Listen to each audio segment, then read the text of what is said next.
Welcome back to the Speaking and Communicating podcast. I am your host, Roberta Ndlela.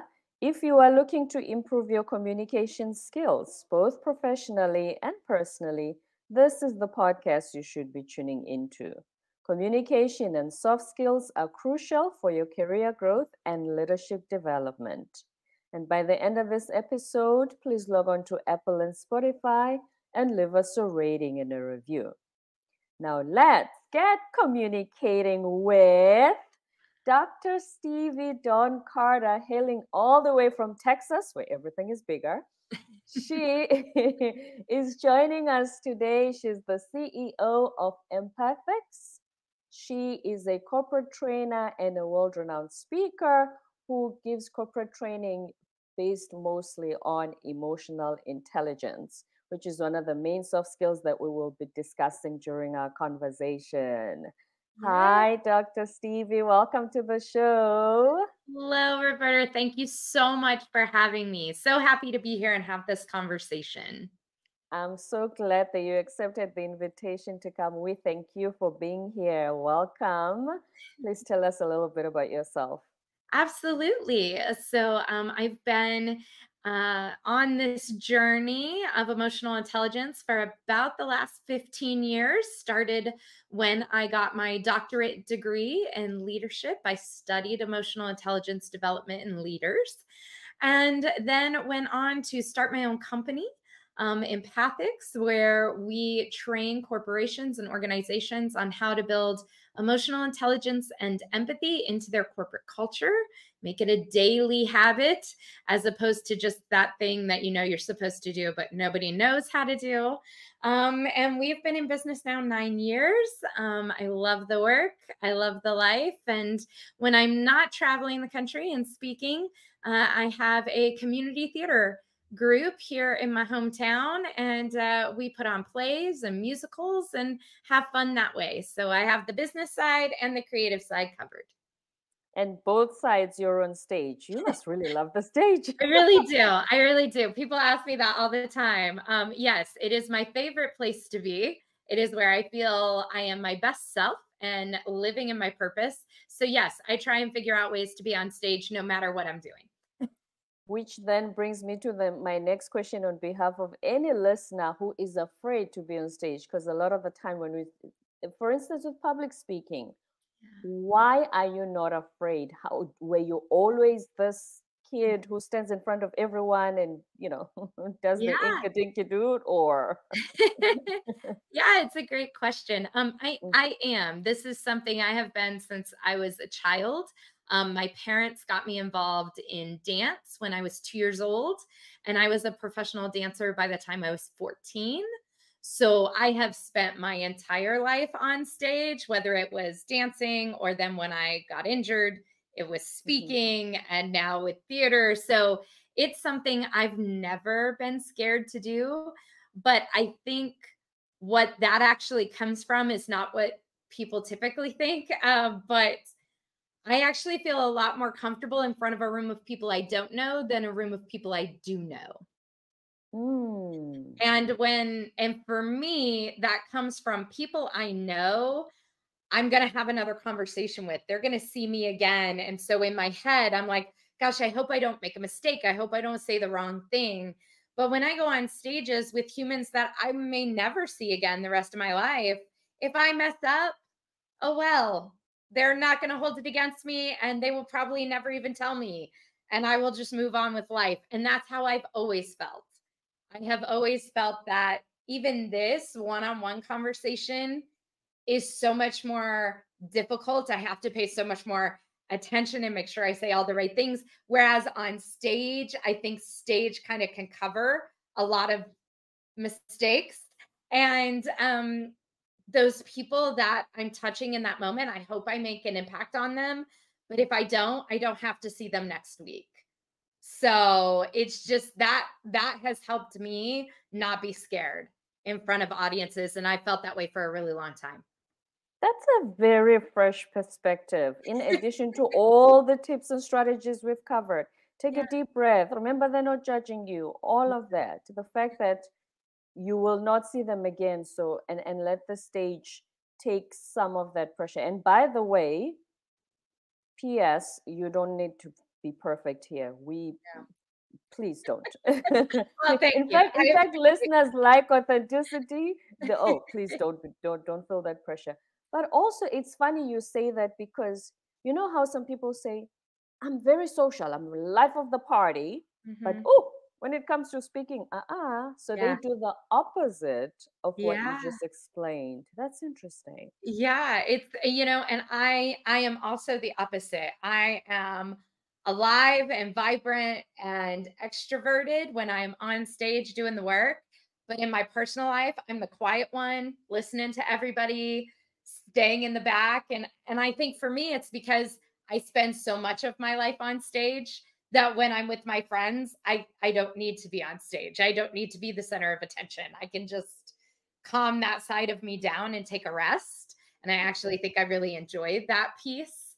But I think people work up so much in themselves about being judged, and people, oh, this person doesn't like me, and all those other things that we put into ourselves, not only on stage, but even in just a one-on-one conversation or a small team conversation. And somebody told me once, that it's kind of narcissistic to think that their life revolves around judging you. And I have never forgotten that. And I think about that often. Like, is it really fair to think that you're going to spend your entire time worrying about me? Like, I Like, am so I'm the center of Dr. Stevie's uh-huh, universe. She's right? just spending 24 hours worried about me and Worried having about me and what opinions I about say and me. other and when you put it in perspective like that, you're like, those people sitting out there listening to you do your presentation, they got life going on. They got spouses, they got families, they got work relationships, they got a lot else going on in their life. You are not their number one thing. And so, are they really going to notice or even care if you make a mistake or if you say something that doesn't come out right? Probably not, because they're probably not paying that much attention. They have so much going on. It's almost, I don't use the narcissistic phrase, Yes, but yes, a little extreme.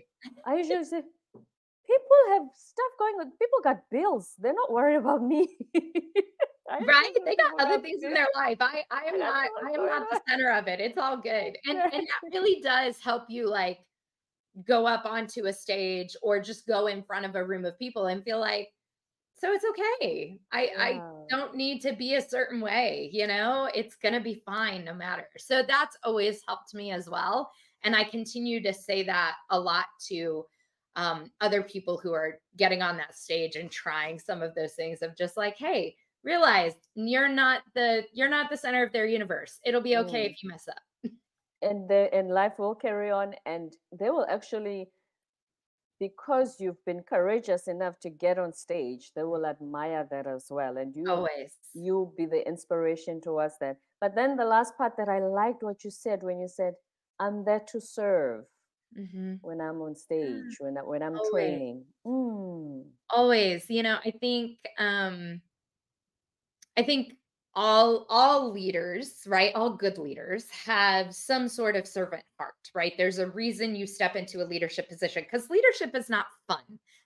It's one of these things people say, oh, you get more money.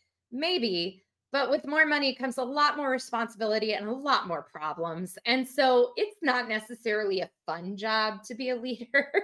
So I think the only people who truly become great leaders are people who are doing it because they want to serve others, right? They have that servant heart because you have to be willing to serve others.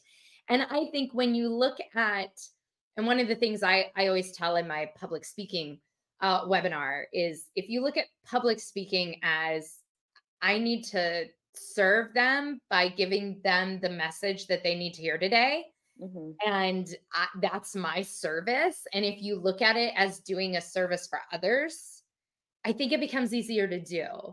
Right. Because I think when we put it on us and say, oh, it's my time to shine, it's my time to be a superstar, it's my turn in the spotlight, that can be overwhelming and then it feels scary. But if you say, hey, I'm just here to share this message because somebody in this audience needs to hear it. So this is my act of service for today. Then I think it becomes a little easier to open your mouth and say what you need to say.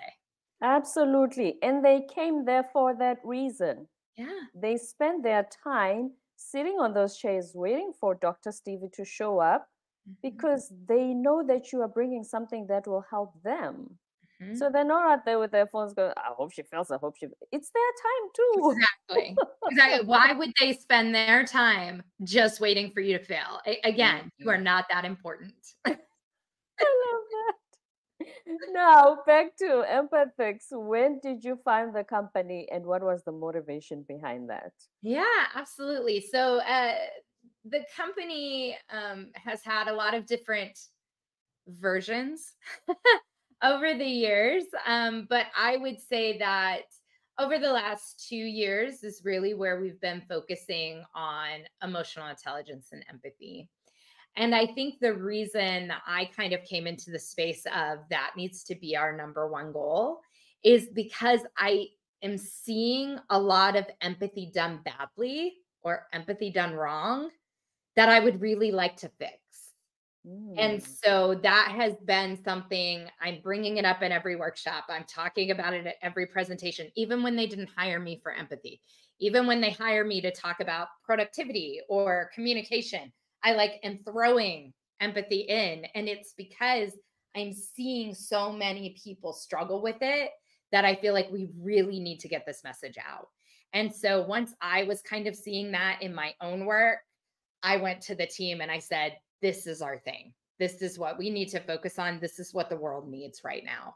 And so that was about 2 years ago that we really focused on emotional intelligence and empathy. Mm. And when you did your PhD, of all the subjects you could have zoomed in on, why leadership? That's a great question. So prior to getting my PhD, I was working in higher education and my plan was to be a college president. That's what I wanted to do with my life. And so everybody told me if you're going to be in higher education, you have to have a PhD. Mm. And there was an online program for a PhD in leadership. And I thought, well, if I want to be a college president, leadership seems like a really good topic. And so I got into the program. It was a great program, but everybody else in the program really had a research topic, right? Really had something they were super interested in. I didn't. I literally was doing it to check a box and say that I was a doctor. That's really the only reason I was doing it. And so I didn't have a research topic. And my advisor and I did not get along. We just did not see the world the same way. And she definitely thought that people who came in with like a passion for research were definitely more valuable than the people who were like, hey, I just need a box to check for HR purposes. And so we did not get along. And it was getting down to the wire. I was getting down to, I had done all my coursework. I needed to study something. I had to write this big dissertation. What was I going to write it on? And my advisor sent me an email. And if you can just picture this in your head, she sent Mhm. me an email. The subject line said, you need this. You need this. 3 words. The body of the email had no message, nothing, no hi, no nothing, just blank. And then there was an attachment. And the attachment was an article by Daniel Goleman on emotional intelligence. And I read that article and it changed my life. And I said, this is why all my relationships fail because I was going through a divorce at the time. This is why all my relationships fail. This is why I am not doing well leading my team. Like I'm having turnover and people are quitting. This is why I don't have a lot of friends. I was not emotionally intelligent at all. I did not have that gift or that skill. And so that article then spurred me to, hey, let me research this. Let me find out how do you learn emotional intelligence because I knew I didn't have it. And since my program was in leadership, I had to do it about leaders. So I looked at how is emotional intelligence developed within leaders, especially leaders who don't have any coming into a leadership role.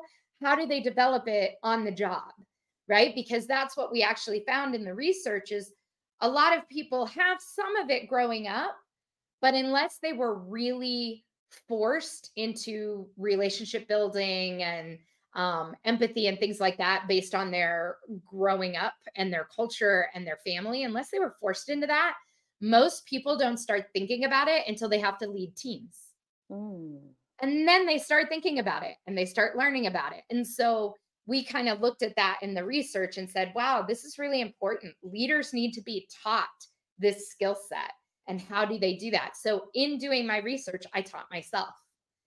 And that's how I learned emotional intelligence, was by looking at how do I teach it to others, which I always think that's a great way to learn a skill. Try and teach it to somebody else. You learn a lot along the way. And so so that's what got me into it. That's what got me into the doctorate with the leadership and studying emotional intelligence. It was literally an email she sent with an article, and that was it.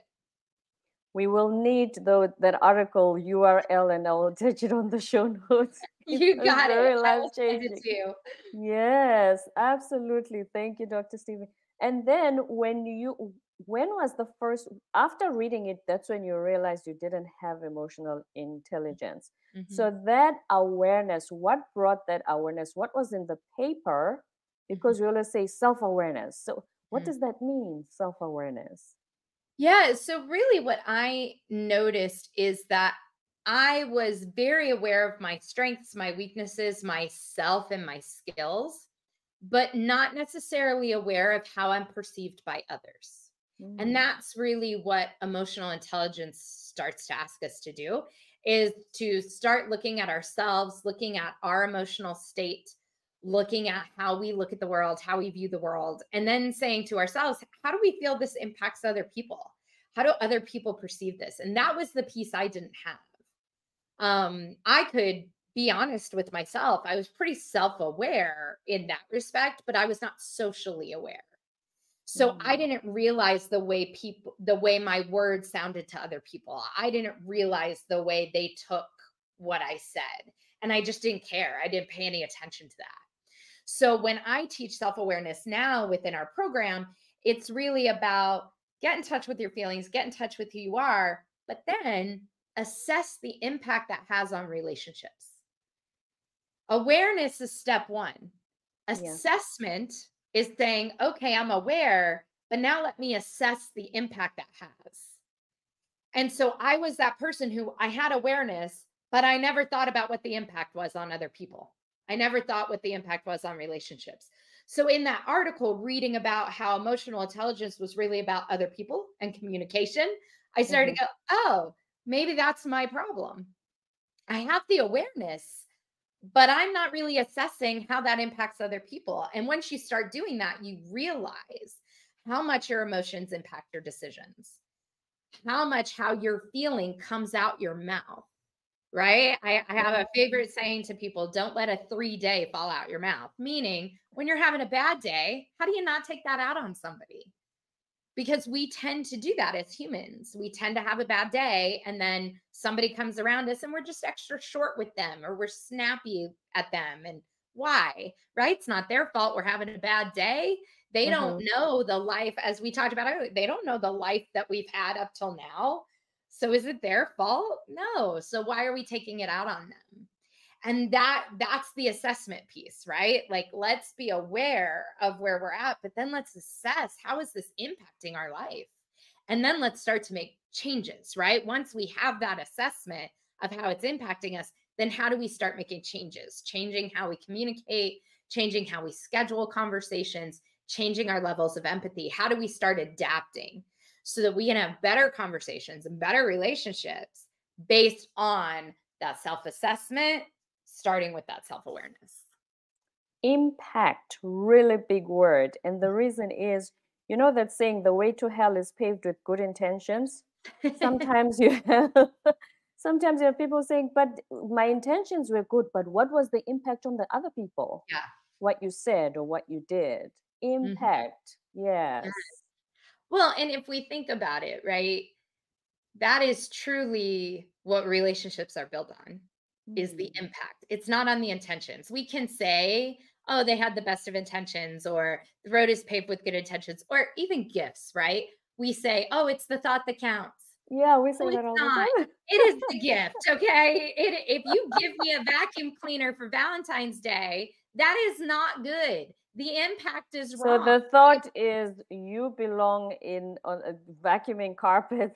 right? Like, what are you That is thinking not about? a good thought. That's not it, right? So I think we get into this place where we say, well, as long as my intentions are good, I'm good.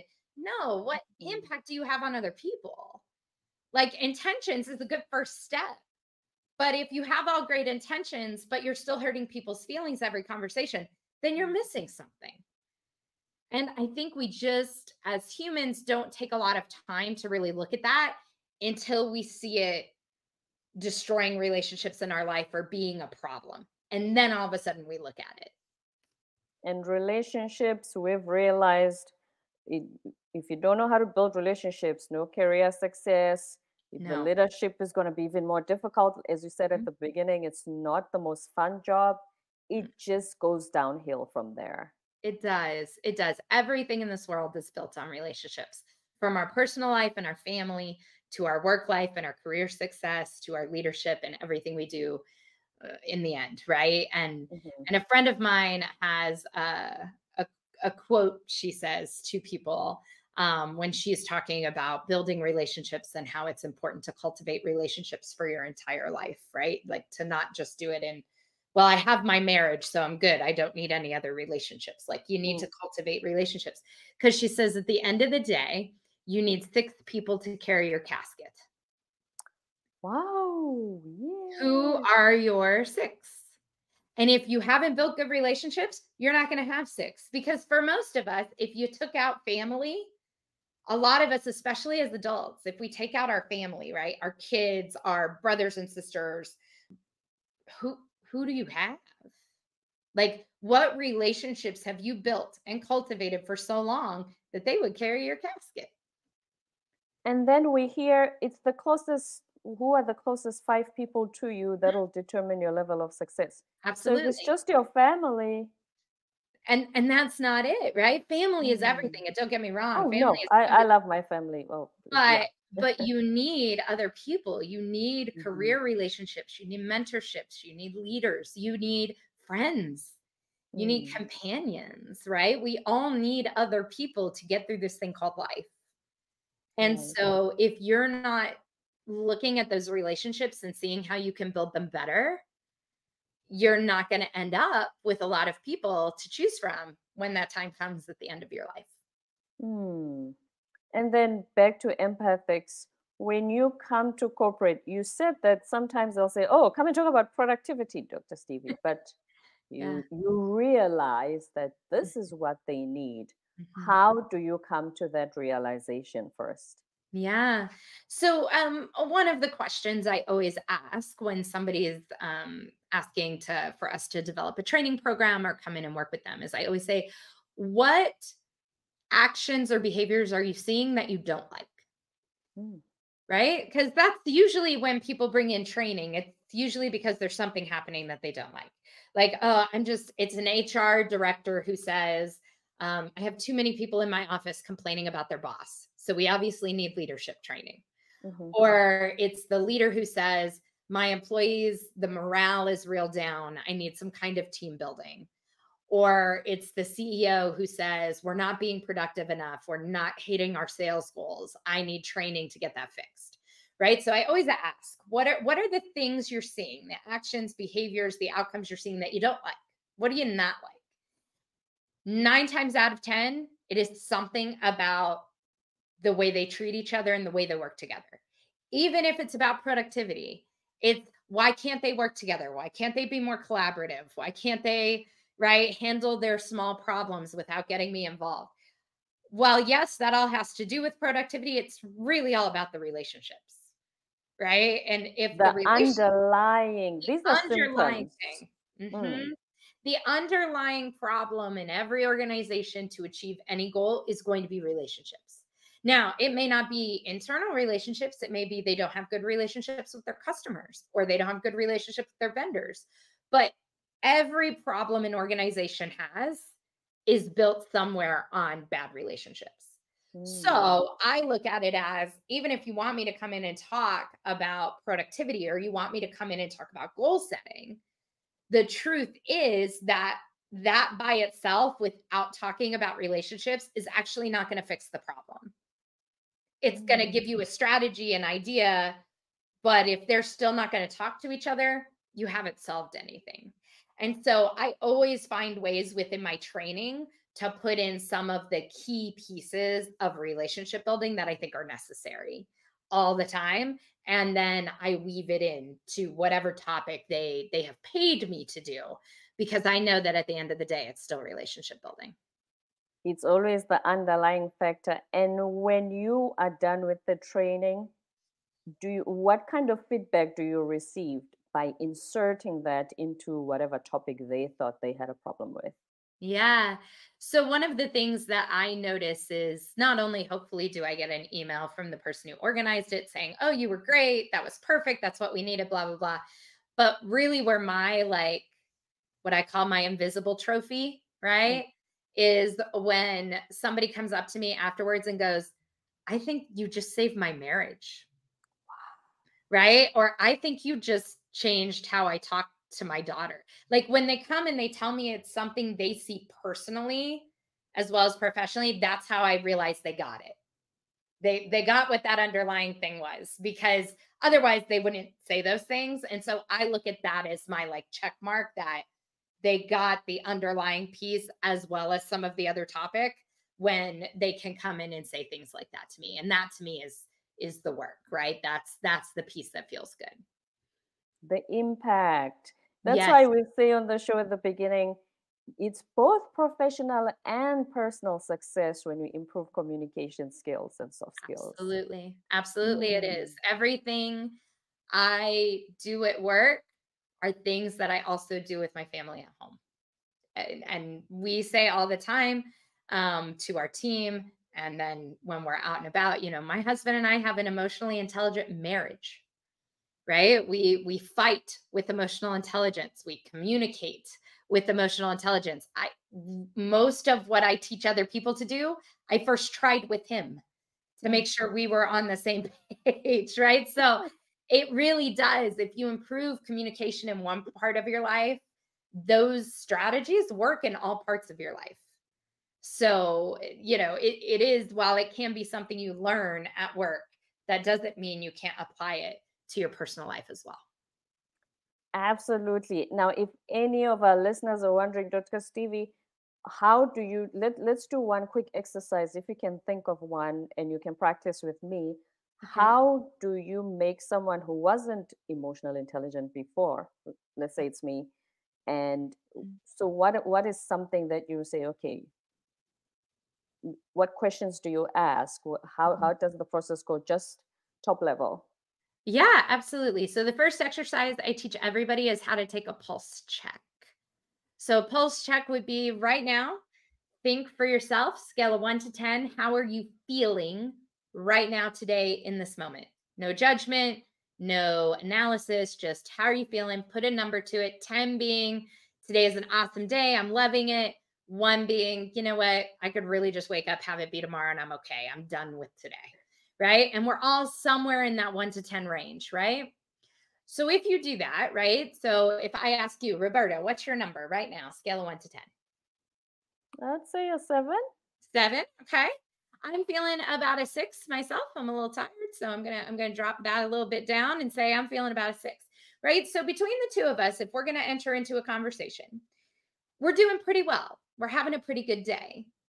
That number, when we talk about impact, that number correlates to how easy it will be for you to listen, interpret, and act on anything we talk about today.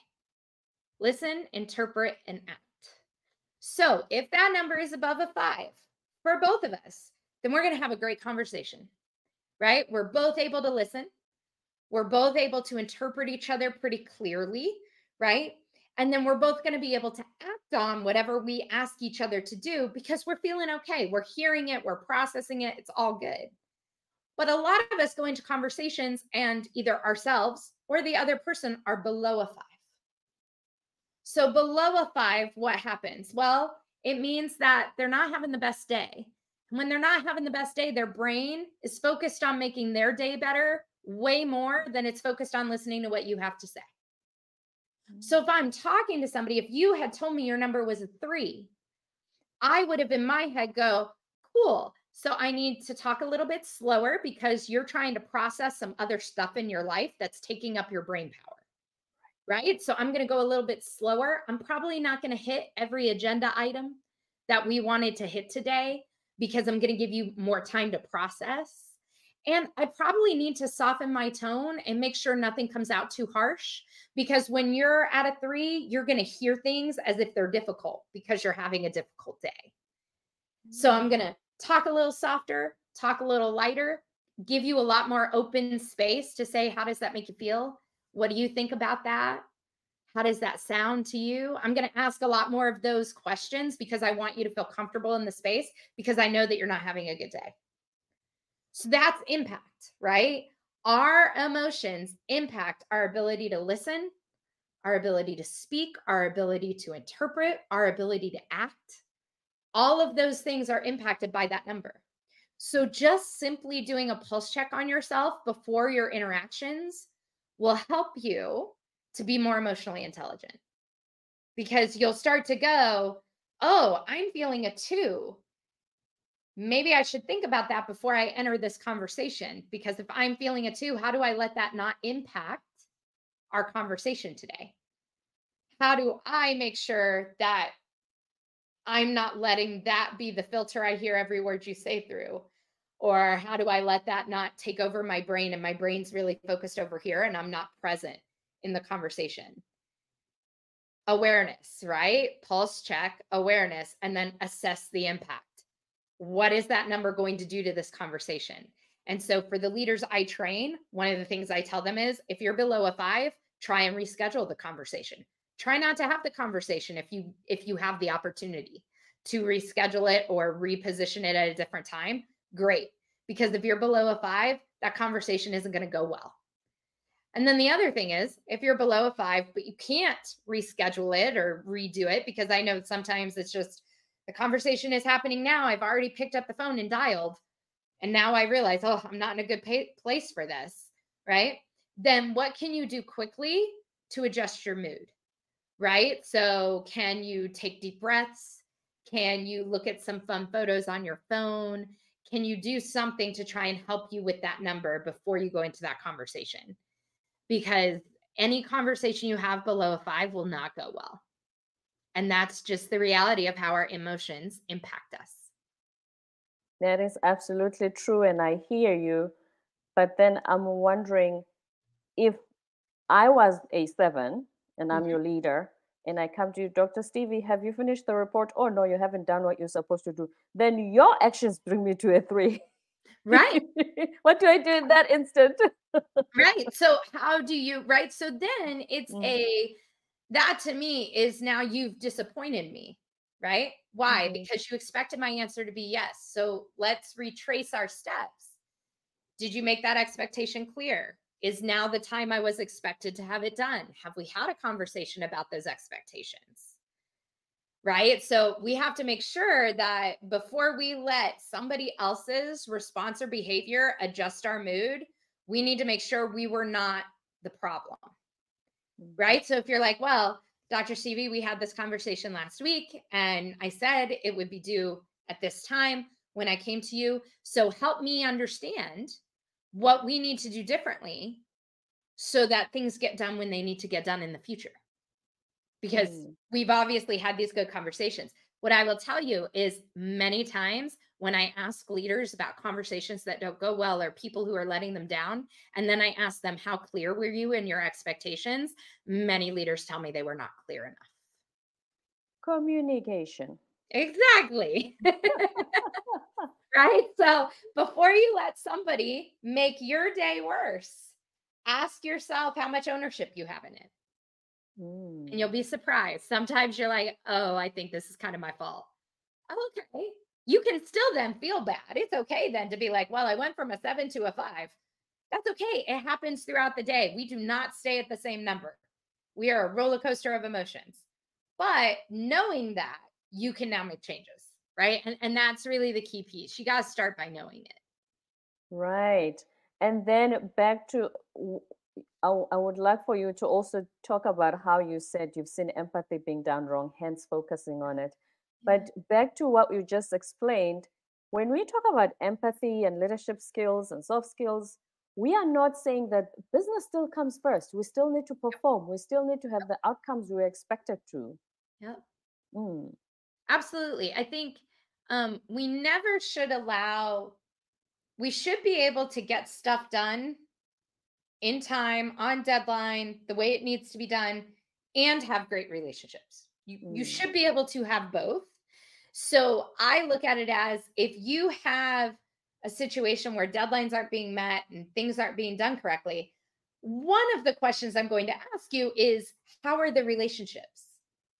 If the relationships are strong and you're still not meeting deadlines and you're still not getting things done the way you should, then there's a process problem, not a people problem. But if you're not getting the outcomes you want, you're not reaching your deadlines, and I ask you about the relationships and you're like, well, there's not a lot of trust, we don't communicate well, da da da. Okay, then it's a people problem, right? So let's fix the people problem, then we can fix the process problem. But you kind of have to know which one it is. So I do think sometimes in trying to be more empathetic or more relationship building, people are like, oh, well, then I'll let people be late on assignments and those kinds of things. No, mm, it's mm. still work. There's still deadlines. I'm not saying you just allow people to walk all over you. I'm saying let's build strong relationships all the time so that when there is a problem, it's easier to address because it's a strong relationship. As opposed to when there is a problem and it's a weak relationship, now it gets into personal attacks. And that's never a good thing for anybody. Absolutely not, because that's when the emotional intelligence goes out the window. Exactly. Exactly. Hmm. Have But you met any? Sorry, go ahead. no, you. You're the guest, Dr. Steve. Have you met any leaders who, when they have a private conversation with you, say, you know what, I really love my job. I was excited for the promotion, but all these leadership and soft skills and empathy, all that comes with that, I'm not sure if I still want this. Yes, I hear that more often than I don't hear that. Because I think what we do, especially in American kind of standard corporate culture, is you're an individual contributor. You do well at your job, right? You're a CPA, you're a good CPA. And so, hey, let's make you a manager. Well, the skills that made you a good CPA, dealing with Excel, detail oriented, data analysis, the things that made you good at being a CPA do not make you a good leader. Mm, That's separate, right? But now we take you as this human who's a good CPA and we put you in charge of other CPAs. Now you have to do people management, and that's something you've never been taught. And so to me, that happens to a lot of leaders. They were really good at their job, they got promoted, and they were excited for that promotion. But once they're in the promotion, they realize the standard leader, 80% of their day will be spent with people problems. mm, 80% of their day. If you aren't, if you're not aware of that before you start, you're going to get into this job going, oh, I get to still do my work. No, you're going to spend 80% of your day dealing with people. And then 20%, you got to knock out the work that you would have done in the full 8 hours days, because they didn't actually assign you less work. They just said, do this work and do people management on top of it. And that's really, really hard. And so I always am very, well, empathetic with leaders. yes. I feel that. I hear you. I get where you're coming from, and you're not wrong, right? You're not wrong. It is hard to be a leader, and they expect so much of you, and your leaders expect so much of you, and you got to get all this work done, and you got to deal with all this drama, drama, drama, drama. Yes, absolutely. It is a hard job. But if you learn how to build those good relationships, it can get easier. I'm not going to say it's going to get fun or perfect, but it does get easier. But it's a hard thing. And yes, I hear that all the time. Because as you said, the job that you are really good at that got you excited, now you do less of it. And the other anxiety is the fact that if something goes wrong with the actual job, it's a Mm-hmm. reflection on you if the team doesn't meet deadlines and all the Yep. things we talked about. Yep. And I think that's where, right, building these good relationships is so important, because if we miss a deadline, it's my fault. I'm going to be the one to blame, right? But then I have to ask myself, why did we miss the deadline?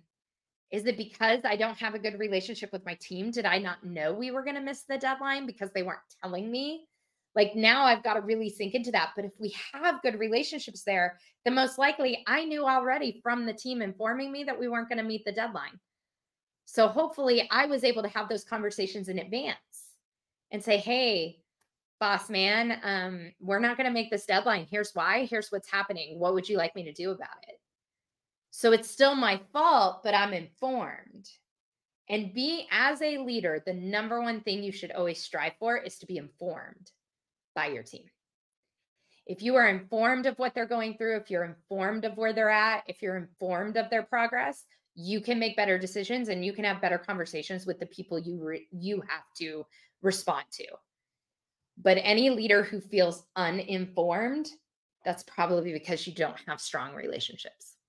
And when you have to do damage control, you don't even know where to begin. You Yeah. don't even know how to start, right? When everybody's just mad at each other and nobody's talking, like, how do you fix that? Right? Like, it's gone so far, so bad. I go in and work with teams who've been teams together for 10 years, 12 years, and you start digging into the problems in the relationships, and some of them are 10 and 12 years old. Well, if The you've been problems in the relationship are a decade old? absolutely, because they never fix it. They just avoid it. They don't talk about it. They think it's going to get better. Just like any of us in relationships, right? How many of us have stayed in a relationship too long? We thought it And was going to thinking get it's going to better, get better. right? We think it's going to get better. We think, oh, it's a season, it's a dip, it'll get better next time. And so we stay longer than we probably should. Work relationships are no different. And I think in some ways they're even worse, because a lot of times at work, people don't feel like they can speak up, like they can't advocate for themselves. And so somebody's holding on to a grudge from 10 years ago, Oh my and word. and they're not That dealing with it. no, not to judge them, but that's such a burden. It is, but when are we taught not to have that? Mm. What school class are we all taught to let things go and forgive and forget and all of this? We aren't taught that. So it's just a matter of how they grew up as a human and where they are in their own human development to know if that's a thing for them or not. Mhm. And what we also find is the people who struggle at work tend to also be struggling at home.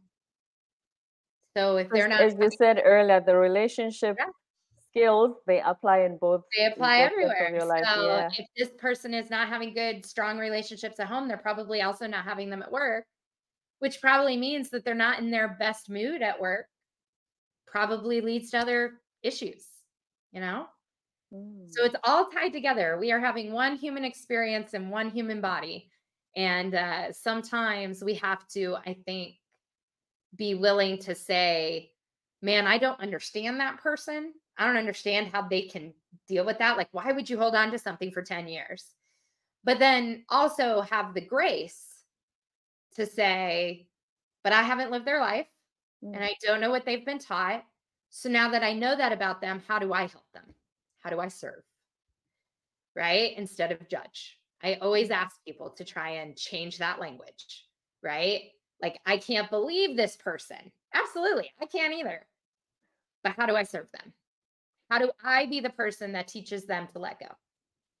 And if you do As that, I say, I have so much empathy. I yeah, have so much compassion for them in this, mhm, because you can feel something in your chest when you carry a grudge for such a long you time. It can. must have been Yeah, so hard. it Yeah. must be, right? And so I always look at leaders and say, so how do you help with that? How do Mm. you, I know you can say, gosh, Stevie Don, they should have been taught this before they come to work here. I know. We can all wish that they just came to us fully formed, self-aware, great emotional intelligence, great productivity. We can wish that they came to us perfect humans, but let's realize that they didn't. And part of our job as leaders is to be teachers. And if you're not willing to be a teacher as a leader, you're going to struggle. Because part of our job as leaders is to teach and coach the people we serve and support. So how can you teach them to be better? Last words for leaders who feel unprepared for their new leadership roles, but they are technically brilliant. Mm-hmm. So the best thing you can do when you step into a leadership role and you haven't been a leader before, the best thing you can do is listen. Listen to everybody, take a lot of notes, learn who they are as humans, learn who they like, who they don't like, observe a lot, observe body language, observe facial expressions, learn as much about the humans you're going to be serving as you can. And then once you feel like you've learned some stuff, then start having those one-on-one conversations and start laying out your expectations. Now that you've learned about them, what do you expect of them moving forward? The number one thing a new leader can do is set clear expectations. If you do that, everything else will go easier, regardless, right, of what else goes wrong. Everything will be easier if you set those clear expectations. But the only way to truly do that is you got to get to know them. And I think when leaders get into positions and they feel overwhelmed and they're like, I was not trained for this, I don't know how to deal with all this, they feel like they have to solve all the problems day one. Your job day one is to listen. That's your job day one. So listen, learn, then change. Right. And I think we've all worked for leaders who came in and just started making changes really quickly. And we were all like, what are you doing? We've been working this way for 5 years. Right. We will all respond better to a leader who listens first before they change things. So if you are feeling that overwhelm, it is probably because you feel like you need to change things right now. Don't. Give yourself some time, listen and learn, then you can change things. And I often tell my leaders, the first 90 days, you're probably not making any big changes. You're probably just keeping the boat afloat and you're listening and you're learning. Then you can start making changes because you will have gotten to know people and people respect somebody who gets to know them before telling them what they need to change. Words of wisdom from Dr. Stevie Don Carter from Texas, the CEO of Empathix and a speaker who is helping corporates, especially during their training, to add empathy into their relationship building amongst other solutions. Thank you so much. This has been very insightful. I really appreciate you being here today. Well, thank you so much for having me. It was really a pleasure. Great conversation. My pleasure. And before you go, if anyone wants to know more about your business or to connect with you, where can they find you? Absolutely. So you can find all the information about Empathix at empathix.net. And you can find where I hang out is usually on LinkedIn. So you can find me at Stevie Don Carter at LinkedIn. Empathix.net or Stevie Don Carter on LinkedIn. Thank you so much, Dr. Stevie. This has been really awesome. Thank you. Thank you. My absolute pleasure. Don't forget to subscribe, leave a rating and a review on Apple and Spotify, and stay tuned for more episodes to come.